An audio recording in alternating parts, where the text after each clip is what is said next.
Welcome to the Learning Pines YouTube. We hope this video helps. You start by confirming the device and account you'll modify. Open Settings and navigate to Accounts or Security, then Passkeys. This is where stored credentials live.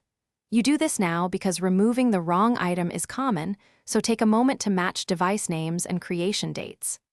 Once done, locate the specific passkey by account name or device label.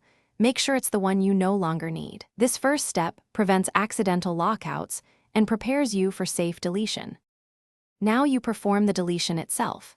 Select the passkey entry and open its options menu, tap Delete or Remove. You will be prompted to confirm using your PIN, fingerprint, or account password. This secures the action. Go ahead and confirm, and then pause until the system returns a success message. Make sure to check synced devices or your account security page afterward, because passkeys often replicate across devices. If a synced copy remains, repeat removal on those endpoints to fully revoke access. Finish by validating the change. Sign out and try to sign in with the deleted passkey to confirm it no longer works.